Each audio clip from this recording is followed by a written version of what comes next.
Dipersilakan Saudara Muhammad Zahin bin Zakaria dari Sekolah Menengah Kebangsaan Datuk Penggawa Barat, Johor.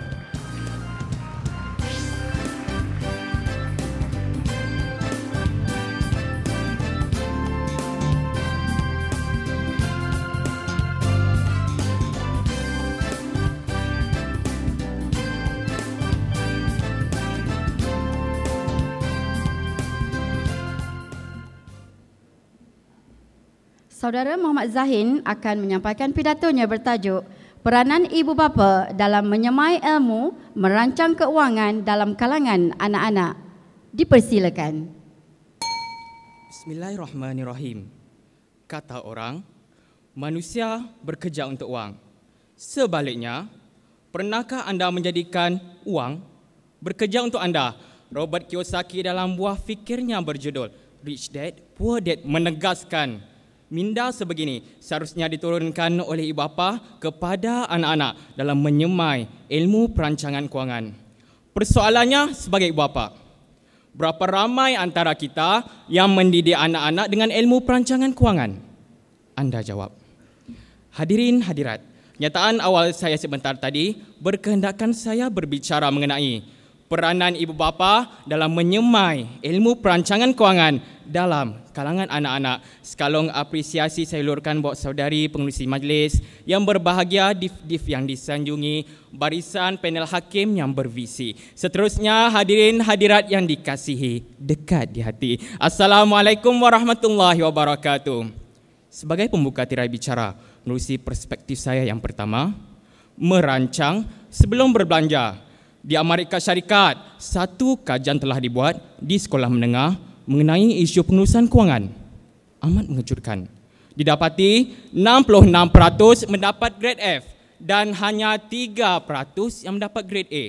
Lebih membimbangkan lagi apabila golongan ini membelanjakan 100 bilion setiap tahun dan mempunyai kuasa sebanyak 50% dalam perbelanjaan keluarga.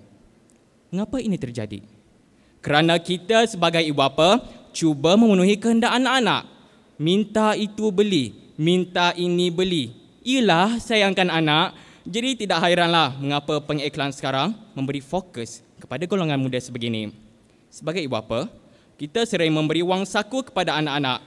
Penting untuk kita memaklumkan kepada mereka kegunaan wang saku tersebut sama ada untuk membeli buku, makanan ataupun perbelanjaan secara am. Ajak anak-anak berbincang kebaikan dan keburukan sebelum belanja dan galakkan mereka untuk membuat tinjauan dari segi harga dan kualiti barangan. Apa yang paling penting di sini ialah anak-anak dapat membezakan yang mana keperluan dan yang mana kehendak. Seterusnya, perspektif saya yang kedua, didik anak-anak dengan nilai pelaburan. Mengambil iktibar kisah jutawan segera Yvonne Lawrence yang berjaya menjadi jutawan ketika berusia 21 tahun dengan aset bernilai 9.46 juta ringgit, tetapi hanya mampu menjadi jutawan selama 9 tahun saja. 21 tahun jutawan, 30 tahun muflis. Hal ini menggambarkan Yvonne tidak didedahkan dengan ilmu perancangan kewangan. Saya optimis jika dia tahu merancang, pasti akan terus hidup selesa sehingga ke hari ini. Kisah tadi mengingatkan kita sebagai ibu bapa untuk mendidik anak tentang ilmu perancangan kewangan. Setiap kali ke bank, apa salahnya bawalah anak-anak sekali dan bukakan akaun simpanan untuk mereka. Laburkan sebahagian wang simpanan mereka dalam amanah saham seperti amanah saham gemilang ataupun amanah saham didik. Seterusnya, walau bagaimanapun, jangan halang hak anak-anak anda untuk mengeluarkan sedikit daripada wang simpanan mereka kerana dikhawatiri akan melemahkan semangat mereka untuk terus menabung. Yang perlu dilakukan ialah memberitahu mereka jika wang dikeluarkan sebelum mencapai matlamat, bermakna lebih lamalah matlamat mereka akan tercapai. Seterusnya, perspektif saya yang ketiga, merancang kewangan dengan buku wang saku. Dinobatkan sebagai orang terkaya di dunia, jutawan Meksiko Carlos Slim Helú telah diterapkan dengan ilmu perancangan kewangan sejak awal usia lagi. Carlos dan adik-adiknya diajar bagaimana mencatat wang keluar dan wang masuk setiap bulan. Memang hebat, satu rahsia untuk jadi orang terkaya di dunia. Di Malaysia sendiri saya cukup berbangga kerana pihak kerajaan dan swasta tidak pernah melupakan tanggungjawab untuk mendidik masyarakat mengenai ilmu perancangan kewangan dengan memperkenalkan buku Wang Saku. Oleh itu kepada ibu bapa, gunakan buku Wang Saku ini untuk mendidik anak-anak tentang perancangan kewangan. Hadirin hadirat, seterusnya perspektif saya yang keempat. Ibu bapa sebagai suri telaudan, Persatuan Akaunten Batauliah ACCA dalam bukunya mengenai kewangan individu menyatakan, sebelum mendidik anak-anak mengenai perancangan kewangan, ibu bapa lah yang seharusnya menjadi role model. Ibu bapa perlu tonjolkan sikap yang baik seperti mengutip wang yang jatuh ataupun mengira balik baki wang yang diterima. Walaupun kita anggap perkara ini agak kecil, tetapi ia mampu memberi impak yang besar kepada anak-anak dalam menghargai nilai wang. Selain itu, ibu bapa seharusnya mengelakkan daripada melakukan hutang tidak perlu, contohnya kad kredit. Sama ada baik atau buruk, anak-anak belajar bagaimana menguruskan kewangan daripada ibu bapa mereka sendiri. Ibarat kata pepatah, kemana tumpahnya kuah kalau tidak kena si.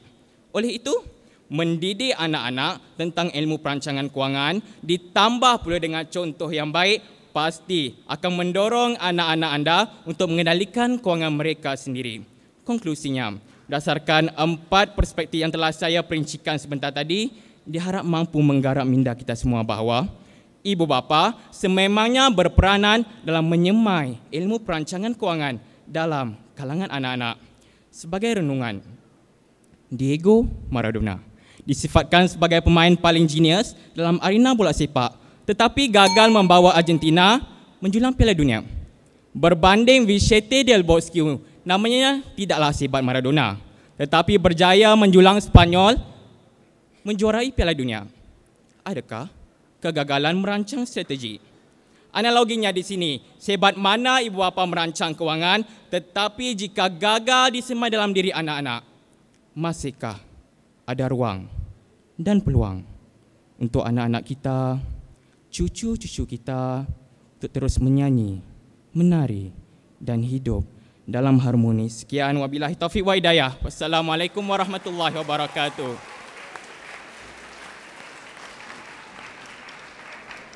Saudara Muhammad Zain, soalan bonus anda, pada pendapat anda, apakah kesan yang mendalam yang ditanam oleh ibu bapa di dalam menyemai ilmu merancang kewangan? Terima kasih di atas soalan yang telah diberikan. Pada pendapat saya, kesan ibu bapa apabila telah menerapkan ilmu perancangan kewangan dalam diri anak-anak ialah anak-anak dapat hidup selesa pada masa hadapan. Seterusnya, pendidikan mereka juga terjamin dan seterusnya dapat melahirkan individu yang bebas daripada hutang kad kredit ataupun apa-apa hutang saja. Seterusnya, dengan mendidik merancang kewangan dalam kalangan anak-anak dapat memberi kesan kepada anak-anak untuk terus hidup selesa pada masa persaraan. Sekian, terima kasih.